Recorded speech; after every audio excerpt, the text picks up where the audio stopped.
नमस्ते प्यारे भाइयों, माताओं और बहनों, एक और किस्सा लेकर हम आपके सामने हाजिर हैं। सुनाओ सजय कानो देखी इस कार्यक्रम के तहत आप लोगों ने विवाह फिल्म तो देखी होगी, जिसमें विवाह से कुछ दिन पहले जो वधू है घर में आग लग जाती है, वो जल जाती है। इसके बाद लड़की के पिता को ये चिंता सताती है कि अब इसका विवाह कैसे होगा, और फिर हीरो ऐसी दरियादिली दिखाता है कि अपनी होने वाली पत्नी को यानी वधू को गोद में लेकर वो फेरे लेता है और इस तरह से विवाह संपन्न होता है। ये तो हुई रियल लाइफ की स्टोरी। रियल लाइफ की स्टोरी आपको बताते हैं। ये स्टोरी मध्य प्रदेश के सागर ज़िले की है और कुछ वर्षों पहले वहाँ ऐसी घटना घटी जो आज तक वहाँ के लोगों के जहन में ताज़ा है। एक बिल्कुल हट्टा कट्टा युवक, नाम सूर्य प्रकाश, सनलाइट, मैकेनिक है, बहुत ज़्यादा पढ़ा लिखा नहीं है, गाड़ियाँ वाड़ियाँ ठीक करता है और अपने सामान लेने के लिए कस्बे के बाज़ार में जाता है, जहाँ उसने देखा है जिस दुकान से वो सामान लेने जाता है उस दुकान के मालिक की बेटी है जिसका नाम स्वाति है। स्वाति दोनों पाँव से विकलांग है, यानी वो दिव्यांग है। और कई बार ऐसा होता था कि उसे अपने घर तक जाना होता था, ये वहाँ सामान लेने जाता था। सामान लेते लेते जान पहचान होगी, कभी उसको आसपास कहीं जाना है तो ये अपने बाइक पे बिठा के उसको लेके जाता था। ऐसे बातचीत हुई और सिलसिला शुरू हुआ। तो सिलसिला ऐसा शुरू हुआ कि रफ्ता रफ्ता वो मेरे हस्ती के सामा हो गए। पहले आप, फिर तुम हुए, फिर जाने जाना हो गए। दिव्यांगता कहीं आड़े नहीं आई। बातचीत हुई, प्रेम परवान चढ़ा। अब तो बेल फैल गई, सुंदर फल होई, मेरे तो गिरधर गोपाल दूसरों न कोई। सब इसने अपने घर में बताया, लेकिन लड़के के पिता बिल्कुल किसी भी तरह से तैयार नहीं। लड़की बीए पास है, किसी भी जगह उसकी जॉब लग सकती है, काम कर सकती है, दिव्यांग है लेकिन दिमाग की शार्प है। लड़का कम पढ़ा लिखा लेकिन दिमाग का शार्प है। 10-12 हज़ार रुपये महीना कमाता है, लेकिन जब बात मोहब्बत की आती है तो उस समय आदमी अलग ढंग से सोचता है। किसी ने मुझे मैसेज भेजा कि आप एक साथ प्रेम भी करें और समझदारी भी हो आप में, ये नहीं हो पाता। जब आप प्रेम करते हैं तो समझदारी कहीं खो जाती है, गिर जाती हैं वो दीवारें जो अक्सर बनाता हूँ, वो सारी चीज़ें ध्वस्त हो जाती हैं। प्रेम अकेला रहता है। प्रेम गली अति सांकरी, जामे दो न समाई। यानी जब आप प्रेम करते हैं तो सिर्फ आप प्रेम करते हैं। अब उस युवक ने अपने घर वालों को बताया कि मैं प्रेम करता हूँ और आपकी होने वाली बहू दिव्यांग है। इससे पहले एक दिन 2013 की बात है, अपने दिल की बात सूर्य प्रकाश ने स्वाति से कही। स्वाति पहले जैसे उसने कहा कि मैं ज़िंदगी भर तुम्हारा साथ चाहता हूँ, तुम्हारा हाथ चाहता हूँ, तो सूर्य प्रकाश ने बताया कि स्वाति के गाल लाल हो गए। उसने कभी सोचा नहीं था कि कोई मेरे आगे विवाह का प्रस्ताव इस तरह से रखेगा। स्वाति ने कहा, मन में तो लड्डू फूटे, लेकिन उसने कहा मुझे अपने घर वालों से बात करनी होगी। बात क्या थी वो भी आपको बताते हैं। दोनों अलग अलग जातियों के थे।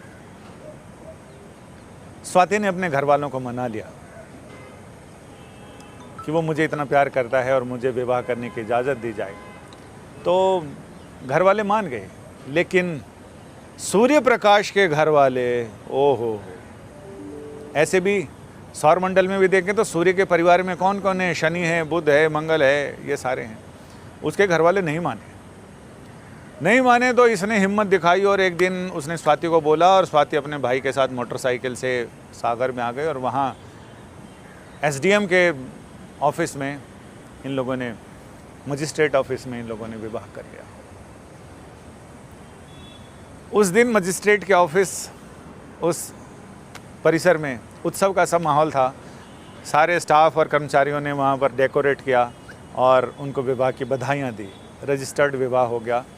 अब मियाँ बीवी राजी तो क्या करें काजी, घर वाले अलग मुंह फुलाए बैठे थे, लेकिन बाद में उन्होंने स्वीकार किया। लेकिन इस विवाह के बाद मध्य प्रदेश सरकार ने एक नीति बनाई और उन्होंने कहा कि जो दिव्यांग लड़की से विवाह करेगा उसे सरकार 2 लाख रुपए देगी, और दिव्यांग लड़की अगर किसी राज्य के बाहर के किसी युवक से विवाह करती है तो उसे 1 लाख रुपया मिलेगा। सरकार ने भी अपनी तरफ से पहल की और इस तरह की मानसिकता लोगों में दुरुस्त करने की कोशिश की।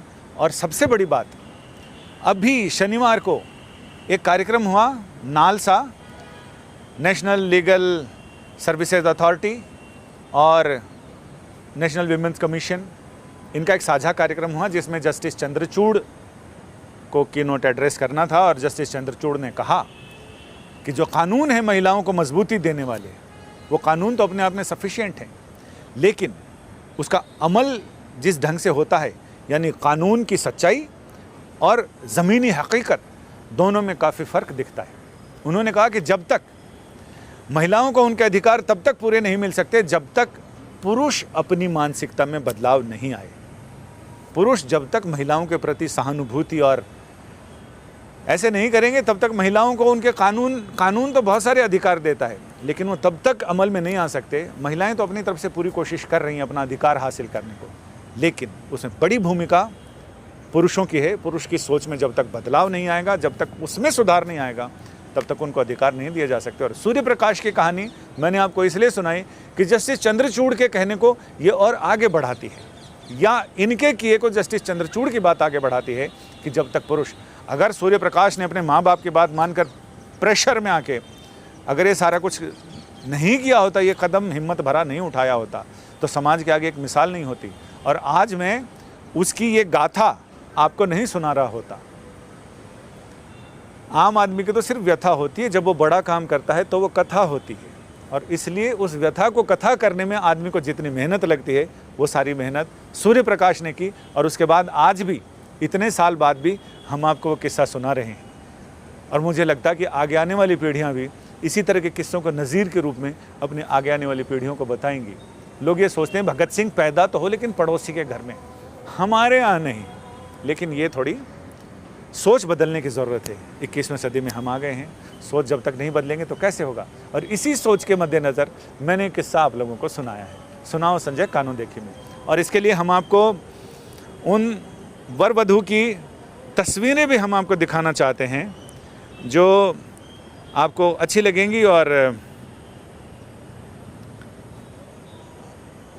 वो तस्वीर भी हम आपको बिल्कुल दिखाते हैं और आप ज़रूर उसका आनंद लें।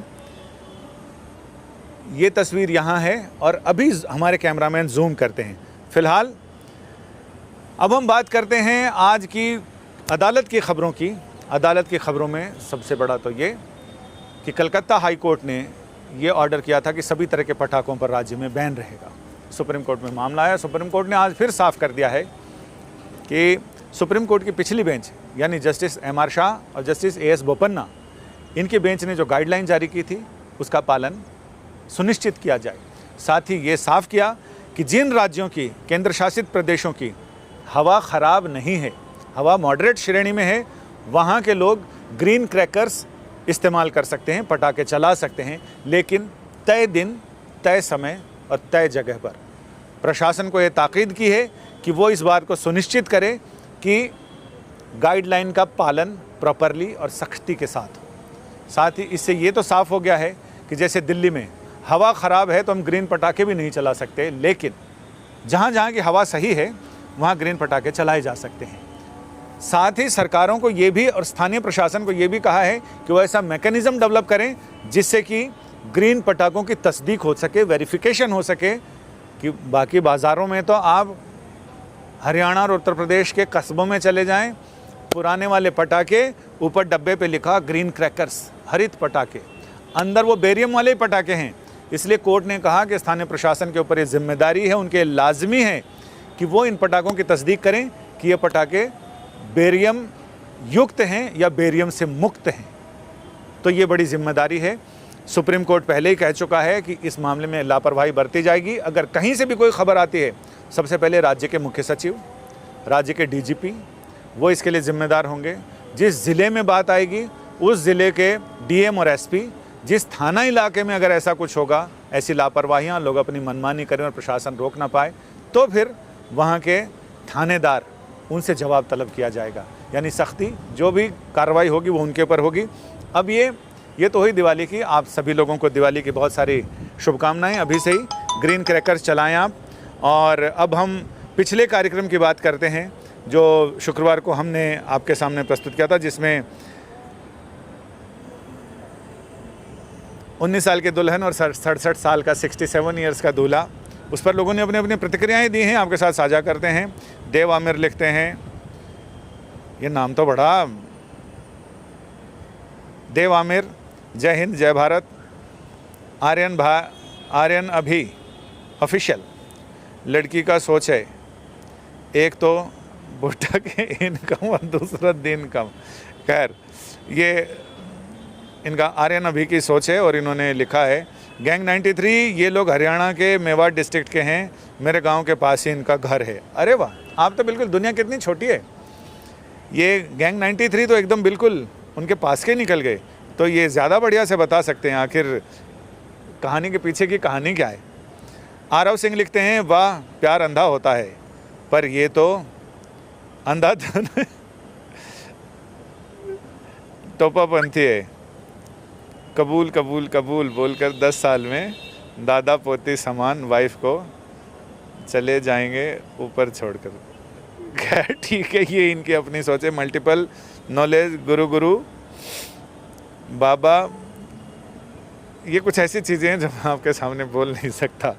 और कृष्ण शर्मा लिखते हैं, ये मामला हमारे हरियाणा का और इस मामले में एक महापंचायत इसलिए भी हुई थी जज साहब ने एसपी साहब को जांच की। जी हाँ बिल्कुल, ये सारी चीज़ें हमने बताई थी कि एसडीएम को भेजा था और एसडीएम ने ये बताया कि हाँ रिपोर्ट बिल्कुल सही है, ओके रिपोर्ट दी उन्होंने।